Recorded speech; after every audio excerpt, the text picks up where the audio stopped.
A falta de vitamina D está cada vez mais comum entre as pessoas que vivem nas cidades grandes. O motivo é que muita gente não sabe que a vitamina D é produzida pelo nosso organismo com a ajuda da luz solar. Quem explica para a gente como é esse processo e esse processo funciona é o repórter Sérgio Torres. O sol nasce e brilha para todos. Quem diria, ele é responsável por 90% da vitamina D sintetizada pelo organismo humano. Só os outros 10% são obtidos por meio da alimentação. A vitamina pode ser encontrada na laranja, no fígado, na sardinha, no leite e nos ovos. A vitamina D limpa o organismo de toxinas, inclusive da proteína associada ao mal de Alzheimer. A maior parte das pessoas que têm deficiência de vitamina D só vão apresentar os primeiros sintomas na idade adulta, principalmente a partir dos 65 anos. Mas esse não é o único fator de risco. Quem tem a pele escura, é obeso, não faz muita atividade física e se expõe pouco ao sol, tem deficiência de vitamina D. Gésia só descobriu isso depois de fazer um exame de sangue. Imediatamente procurou corrigir o problema. O remédio é muito simples, tive que ir para o sol, né?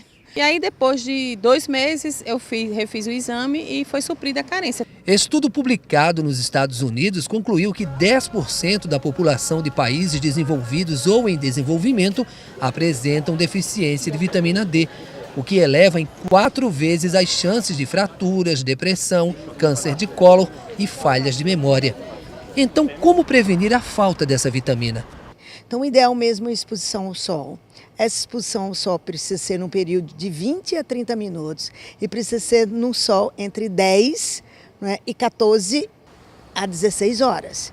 Né? Então não vale a pena você ir para o sol cedo, 6 horas da manhã. E no caso das pessoas que têm a pele escura, esse tempo é igual também? Não, eles têm uma quantidade menor de vitamina D, então eles precisam mais tempo de exposição. Eles precisam de 40 a 50 minutos. De acordo com esse endocrinologista, há um fator determinante para o alto número de pessoas com carência de vitamina D. A nossa principal fonte de formação de vitamina D é o sol. Mas hoje existe um receio muito grande por causa do câncer de pele. Então as pessoas deixaram de se expor ao sol e automaticamente deixaram de produzir a sua própria vitamina D. Mas que as pessoas deveriam tomar sol. Como? Deve-se evitar o câncer de pele. Como? Essa exposição ao sol deve ser mínima. Tá? Então quando a pele começa a coçar, querendo ficar meio vermelhinha, pronto, já sintetizou vitamina D, aí a pessoa pode sair do sol, pode passar o protetor solar e se proteger. Mas essa exposição mínima é necessária, é fundamental para produzir vitamina D. Não se sabe ao certo o porquê, mas, em um modo geral, as mulheres são as mais afetadas por disfunções na tireoide, uma glândula localizada no pescoço que produz hormônios responsáveis por estimular o metabolismo. Muitas vezes o problema surge e a pessoa nem percebe, mas é preciso ficar atento e buscar tratamento médico. Aqui comigo no estúdio, o endocrinologista Edson Perrotti, que vai tirar todas as nossas dúvidas sobre esse assunto. Como é que isso acontece? Isso já nasce com o cidadão? Os problemas da tireoide são vários, né? Existem vários. Existem problemas de funcionamento excessivo, funcionamento diminuído, que é o hiper e o hipotireoidismo. Existem nódulos, existem cânceres de tireoide, existe aumento do volume. Então, para cada problema desse, existe uma justificativa. Os problemas mais comuns são os de autoimunidade, ou seja, o hiper e o hipotireoidismo. E isso é uma tendência genética, é um problema do sistema, na sua maioria das vezes, é um problema do sistema de defesa do organismo, ou seja, o corpo tem algumas células, que são os anticorpos, que eles passam como se fossem soldados fiscalizando o andamento das coisas. Então, quando eles detectam células estranhas, vírus, bactérias, etc., esses anticorpos, a imunidade ataca essas células para que elas não proliferem. E existem células sentinelas contra a tireoide, para que a tireoide não se modifique. Então, o que acontece? Esses anticorpos eventualmente começam a se elevar, a quantidade desses anticorpos se elevam de forma errada e eles começam a agredir a tireoide. Nessa agressão que causam a tireoide, podem causar o hipertireoidismo, ou seja, fazer com que ela funcione além do que deveria, ou o hipotireoidismo, fazendo com que ela funcione menos. O desafio é equilibrar os soldadinhos. Isso, os soldadinhos, o sistema imunológico. Como nós não conseguimos fazer isso ainda, então o que acontece? Desde que o anticorpo ataque a tireoide, agrida e cause hipertireoidismo, ou seja, o funcionamento excessivo, nós vamos tratar esse problema com um tratamento na tireoide, não na causa exatamente, porque a gente não consegue mexer ainda com o sistema imunológico. Era essa a próxima pergunta. E o contrário, né? Quando... vai atacar os soldadinhos? Não tem como. Nós não temos como. ainda... E como é que trata?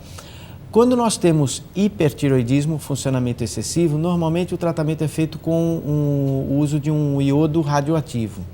Por que acontece isso? A tireoide ela funciona com iodo. O iodo que nós ingerimos, ele vai quase todo para a tireoide e lá ele organiza a formação dos anticorpos da tireoide, o T3 e o T4, tá? Isso é triiodotironina e tetraiodotironina, são os hormônios tireoidianos.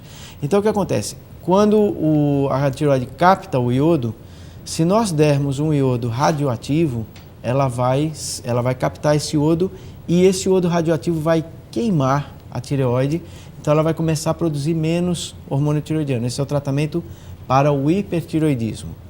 O inverso, que é o hipotireoidismo, a tireoide passa a fazer menos hormônio tireoidiano, então o tratamento é mais simples, é só que a pessoa ingira, ou que a gente administre o próprio hormônio tireoidiano por via oral.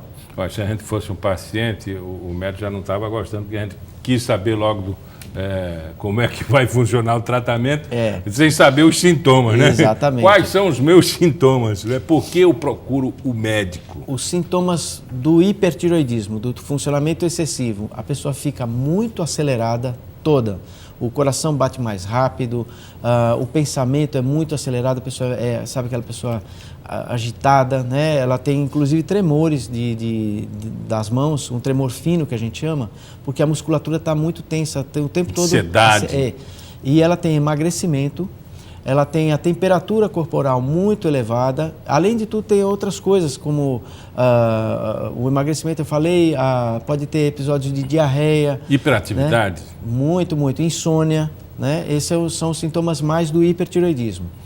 Então, e do oposto, o hipotireoidismo, quando a tireoide funciona menos, aí a pessoa tem letargia, ela é lenta, ela é como se fosse preguiçosa, sonolenta demais, ela ganha peso, não é só engordando, ela ganha peso porque ela acumula água, ela acumula colesterol, ela acumula gordura, tem queda de cabelo muito, a pele da pessoa com hipotireoidismo fica muito ressecada, as unhas ficam quebradiças, a mulher tem muita alteração dos ciclos menstruais, às vezes tem até infertilidade durante o período do hipotireoidismo, não é infertilidade contínua. Não, ela quando trata volta a ficar fértil, mas fica difícil engravidar, os ciclos menstruais, como eu falei, ficam irregulares. Mas isso aparece logo no início do problema ou leva um tempo? Ele vem surgindo assim, porque o problema do hiper ou do hipotireoidismo autoimune, né, que é esse que eu falei, ele vem se instalando aos poucos. Então esse processo também vai se instalando aos poucos, esses sintomas. Quando eles estão muito evidentes, a pessoa se queixa realmente. Mas não é incomum, por exemplo, que uma pessoa que vá desenvolvendo o hipotireoidismo, isso aconteceu muitas vezes, ela vai desenvolvendo tão lentamente que ela vai se acostumando a essa mudança de comportamento. Então, uma pessoa que desenvolveu o hipotireoidismo durante 1 ano ou 2, conheceu há 1 ano atrás e via que aquela pessoa era rápida, era assim, mais magrinha e tal, de repente percebe que ela mudou o comportamento, que ela está lenta, qualquer coisa, mas nesse andamento a pessoa pode acostumar e eventualmente isso é uma grande armadilha do hipotireoidismo, porque o diagnóstico pode não ser feito, a pessoa vai ficando lenta, quando se vai fazer lá na frente... E às vezes é um envelhecimento natural, né? A pessoa confunde, né, uma coisa com a outra e pode deixar que o diagnóstico passe desapercebido. Mas ele se evidencia assim, e é o maior número de queixas nos consultórios a partir de que, aos 30, 40 anos, que faixa etária? O hipo e hipertireoidismo realmente é na faixa adulta, na faixa de 35, 40, em diante é o mais comum. E ele é muito mais comum nas mulheres do que nos homens, é 3 vezes mais comum nas mulheres do que nos homens. Porque tem explicação? Grande parte dos problemas de autoimunidade são mais comuns nas mulheres. Então essa é a justificativa para isso. Bom, tem tratamento, não é? Tem sim, né? Como nós vimos, né? Para o hipotireoidismo, administrar o hormônio ou queimar a tireoide. O hipertireoidismo pode ser feito com o iodo radioativo ou, em alguns casos, quando a tireoide aumenta muito, que é o que a gente chama de bócio, também pode ser feito, se é uma questão de análise individual, mas pode ser feito com a cirurgia da tireoide, tirar a retirada de parte ou até mesmo de toda a tireoide, dependendo de caso a caso. E isso aí é só indicado em caso extremo ou depende, como o senhor disse, caso a caso? Caso a caso. O tratamento mais comum é com o iodo radioativo e existem também medicamentos como, eu posso até falar porque só são dois, o metimazol e o propiltiuracil, que eles também inibem a formação de hormônio tireoidiano pela glândula. Então a pessoa pode fazer o tratamento com iodo, medicamentoso ou cirurgia para o hipertireoidismo. Efeitos colaterais, assim, na vida do paciente, mudanças drásticas, podem ocorrer com a administração de remédios? Sempre, né? Todo medicamento tem os efeitos adversos, né? Por exemplo, o hormônio tireoidiano, ele vai ser administrado na dose necessária. Então, a pessoa pode usar 25, 50, 75, 88, 100, 112, 125, 137,5 até 200 microgramas por dia. Se a dose administrada for excessiva, esse paciente que tinha hipotireoidismo, pelo excesso de hormônio tireoidiano que ele está ingerindo, ele pode apresentar o quadro de hipertireoidismo, o quadro inverso, por ingerir hormônios demais. Mas assim, normalmente isso é fácil de controlar porque a pessoa começa a tomar o medicamento e nós vamos fazendo a dosagem a cada 2 ou 3 meses até que a gente saiba que está estabilizado. Quem diz isso é um hormônio chamado TSH. Quando o TSH está normalizado, a gente sabe que houve o controle da tireoide. Então, ali fica a dose do hormônio. O inverso, o medicamento metimazol ou propiltiuracil, eles podem causar alguns efeitos colaterais, principalmente da parte uma complicação mais assim da parte hematológica, que é muito mais técnica, então é observado realmente em consultório. Mas é raro, é bem raro. Talvez acompanhado por um hemocentro, um especialista. O endocrinologista, quando começa a tratar a tireoide, ele já sabe. Então, ele já pede o exame de sangue. Já faz parte isso. Da rotina, né? Da rotina, isso. Uhum. Comumente, essa doença, ela prejudica o andamento da vida da pessoa e, às vezes, a vida laboral. Sim, né? Exatamente. Mas com o controle de medicamentos, dá para viver bem. A pessoa que diagnostica o hiper ou o hipotireoidismo e começa o tratamento, controla, vive normalmente, não tem nenhuma diferença da vida de outra pessoa.